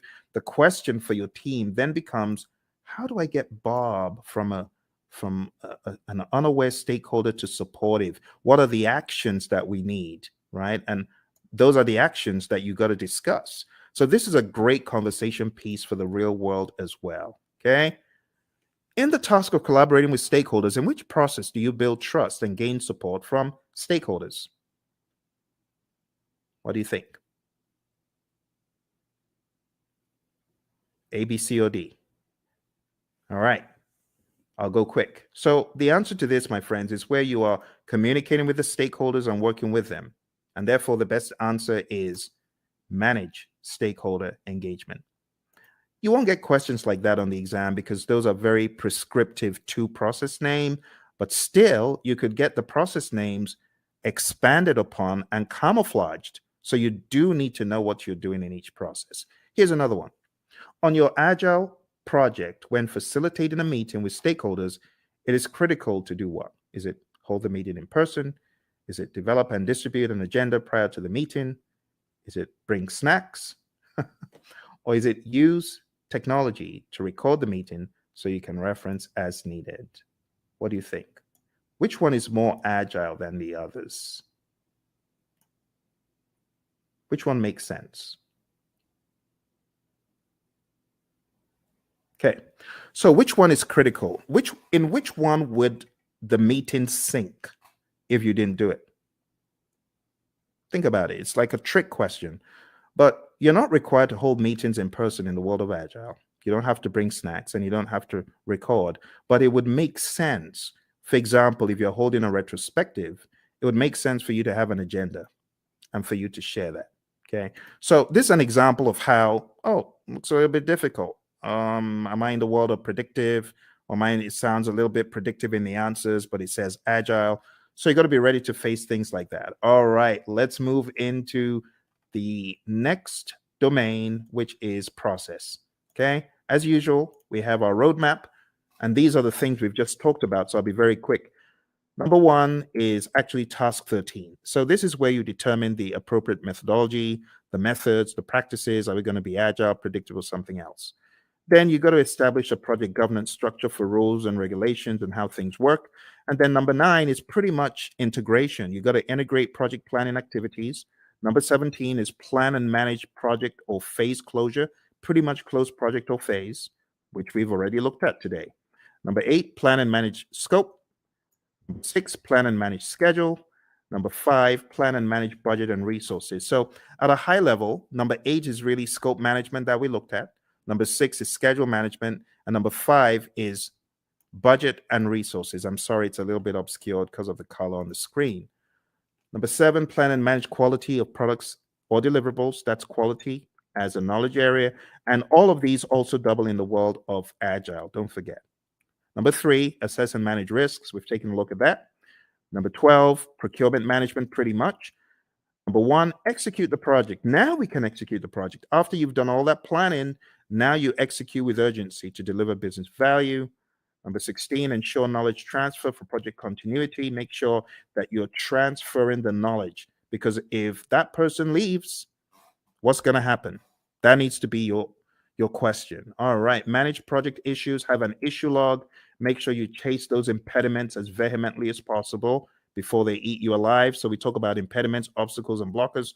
So the question is, what is the difference between an impediment, an obstacle, or a blocker? And the answer is an impediment slows you down. An obstacle is in the way. Now you can go around it, you can go over it, but when it comes to a blocker, you're stuck in your tracks. You're stopped. That's really bad. They're all bad, but blockers are the worst because they just stop you in your tracks. You can't move. When we talk about managing project issues in the world of predictive, all of those things are in your issue log. You got to go after them. Manage project changes just means manage changes using your change management plan. Your configuration management plan must also be considered. This is manage project artifacts. 3 artifacts in Agile. Who remembers?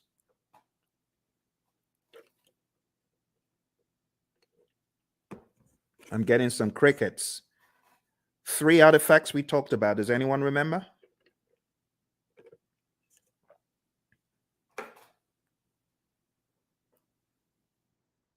Hello? Everyone's quiet. Okay, I don't bite. All right, so the artifacts I was looking for from the world of Agile is your product backlog, your sprint backlog, and your increment or PSI. In the world of predictive, I was expecting the baselines and the plans pretty much. They're possible artifacts. We could also say our burn charts are artifacts from the world of Agile and things such as that. There are other things we could include. All right, managed communications is the next one. Pretty much managed communications, the communication knowledge area, and then engage stakeholders pretty much the stakeholder management knowledge area that we've taken a look at. Okay. Don't forget, there's some really important stuff in the Agile Practice Guide as far as the incremental Agile predictive iterative mantra, knowing when one is better than the other. So if there's a low degree of change, but there's a high frequency of delivery, it's incremental, stuff like that. This image is going to help you master. Again, know your Scrum, know your Scrum, know your Scrum inside out. Read the Scrum Guide. Make sure you go to scrumguides.org. As I recommended earlier, read it, go through it, go to Ken Schwaber's website, scrum.org, and make sure you take some of his Scrum basic assessments. They will really help you get very firm in Scrum. And don't forget the PMI's Agile Practice Guide, page 18, table 3-1. This is a table that you do, in my mind, absolutely need to know before your exam. And when it comes to the world of risk, just understand that risk can be positive or negative. Like in this image, we have, okay, the mouse gets the cheese. Well, that's a positive risk. Or the trap gets the mouse. Okay, it's a negative risk. But from whose perspective? From the perspective of the mouse. But what if we're talking about the homeowner? From the homeowner's perspective, what if the mouse gets the cheese? That's negative. So you always have to put on your perspective hat. Speaking of hat, the mouse is wearing a hat. So what strategy has the mouse adopted from this? Well, the answer would be mitigate. The mouse is trying to mitigate. Okay. Let's move on to the final domain. The final domain in this narrative, my friends, is a business domain. And in the business domain, we have 4 tasks. Number 1, plan and manage project compliance. Make sure that you are complying. Do not comply, because not complying could be bad. We're going to hear from our buddy Roy very quickly here. He's going to share an Agile perspective of compliance. Let's hear what Roy has to say. So Roy, is this a good word in Agile space? Well, maybe it's a necessary word. We certainly don't like it, but it is functionally correct. It is technically the correct word to use. But we do want to make sure that we're aware of what compliance regulations are in place, so that we don't get ourselves in trouble. But I also want to stress that there are actually times when we might intentionally decide not to be in compliance. I've done a lot of work in the finance space, insurance space, and sometimes they're actually having those conversations of, okay, there's a new regulation that just came down the pike. Is it cheaper for us, for at least for right now, to go do that and go make sure that we are compliant, or should we just pay the fees for a period of time and do that work later? So those discussions they're valid discussions, especially when no one's being hurt. It's not about that. It's more about this regulation. We just can't get to it right now. It's going to cost us more to do it now versus later. So there's sometimes those discussions happen, but those things are planned. They're understood. There are lots of discussions. Same basic needs, in an Agile project as you would in a traditional project. It doesn't really change that much. But again, the difference is how we do it. We make sure that the teams are very aware of the compliance and regulatory needs, and that they understand them very clearly, so that we don't necessarily have to do reviews to identify compliance. We are encouraging the teams to be compliant always. That's a big difference. All right, good words from our buddy Roy. And like I said, if you want more of Roy and I's training coaching, going down to hpmexam.com, we have tens and tens of hours of both of us going back and forth talking about this stuff over and over again. You could go on to tinyurl.com/elite PMP. You'll be able to join the Udemy course where we have PMBOK 7. We just go to town on PMBOK 7, and you can watch all of those videos there. All right, moving on. Let's go back, and we're talking about business domain. Next thing is evaluate and deliver project benefits and value. So in the world of the PMI, they've become hypersensitive to the concept of benefits and value and outcome. It's no longer just about deliverable. Moving on to task 3, evaluate and address the external business environment changes for impact on scope. This is what a good product owner should be doing. A good product owner should always be scanning the boundaries and saying, what has changed in the environment? How does that affect our project? That needs to be the question. All right. As usual, I want to hear from my buddy Roy about environmental impacts. He always has such great wisdom to share. So let's listen to what my buddy Roy has to share. I hope the sound is coming across properly. It's a little bit different from Zoom's, this mechanism I'm using. So do let me know if you're able to hear the sound of Roy's voice. Let's listen. I'm glad they're talking about the backlog. That's a very positive change. Obviously, observing and monitoring and all that sort of thing is really not that much different than you would do. That's a business thing. Your product management community, if you have one, they would be doing these sorts of things. And that part doesn't change. The part that does change, though, is that we're able to make those changes a lot faster. So if something is happening in the market, we don't have to wait 6 months or a year to implement it because of current projects. We change it now, or as early as is practical anyway. And the main reason that we can do that is because it's less impact to our schedule, less impact to our projects. We can make those changes a lot faster with significantly less impact to our project. All right, back to you, Phil. All right, awesome stuff from our buddy Roy. So now you understand the concept of the environmental changes and their impact on scope. We've got one more, and we're going to be done for the night. We're going to be done. So here's your last chance. Type in any questions you have. I'm sorry if you are typing in questions and I'm not seeing them. This is a different platform, so even though it's live, I am unable to see if you have chatted in anything. It's not coming through.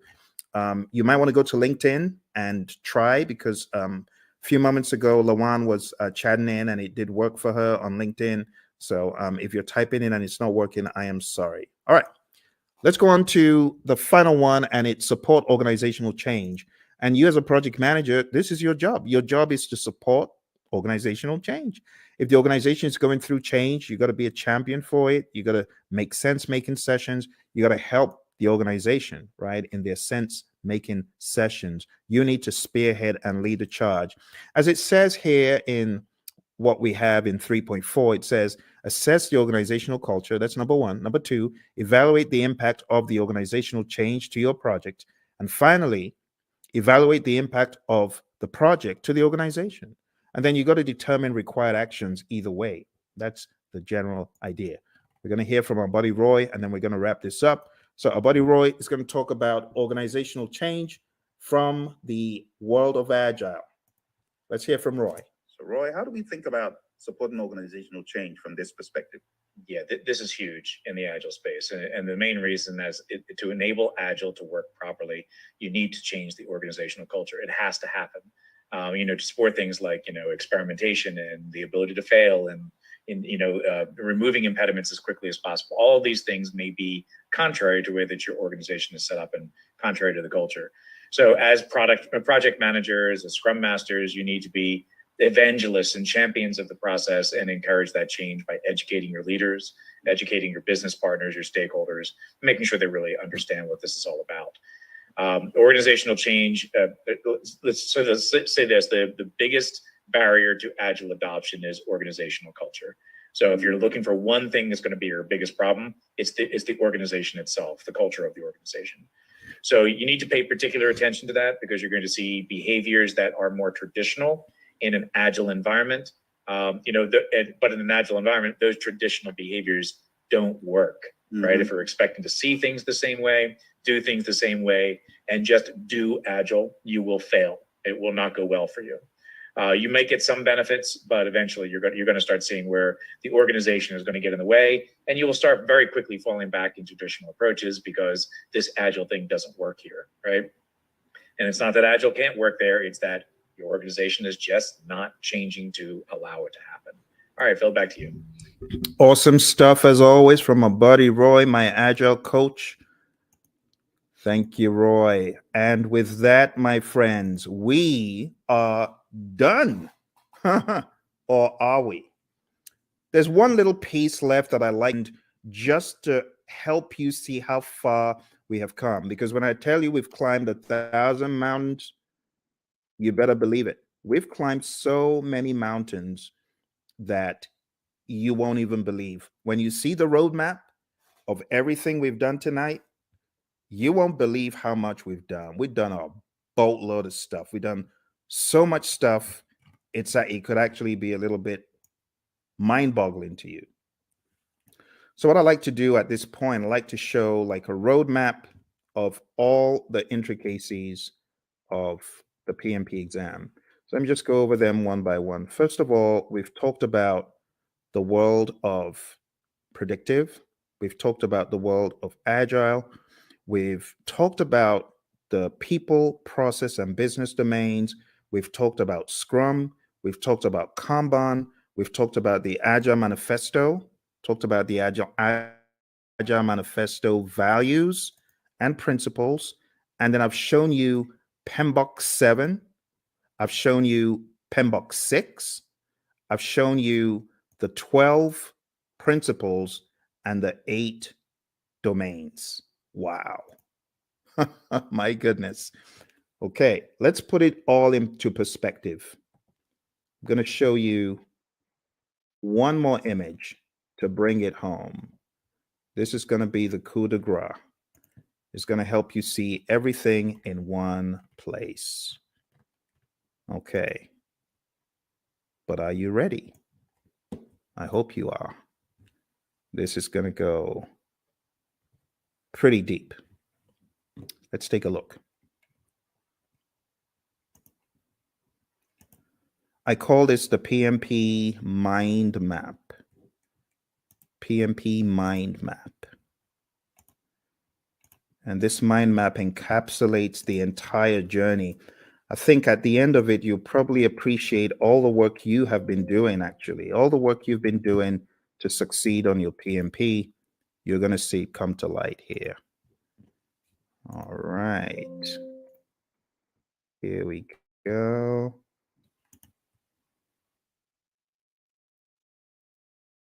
PMP mind map.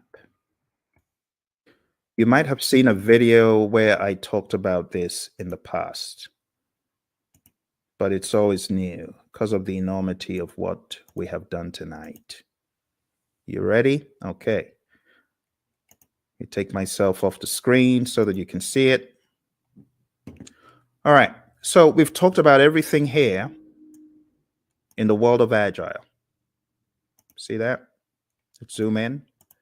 Agile. Talked about the manifesto, talked about servant leadership, talked about charters, and these are some other pages that you need to focus on. We talked about predictive, 5 process groups, 10 knowledge areas, 49 processes, talked about the principles and the domains,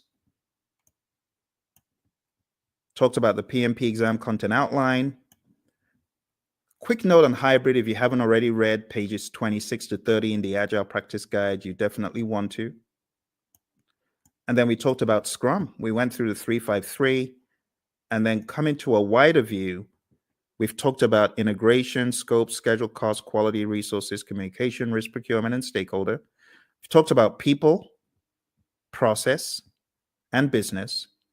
And then we've talked about some auxiliary things. I told you about my experience on the exam. You got to manage your time.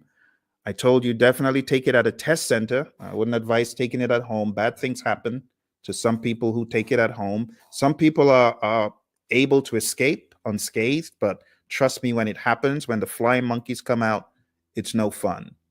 And I know a lot of people who have encountered the flying monkeys. Get enough sleep for your exam and definitely do a lot of scenario-based tests.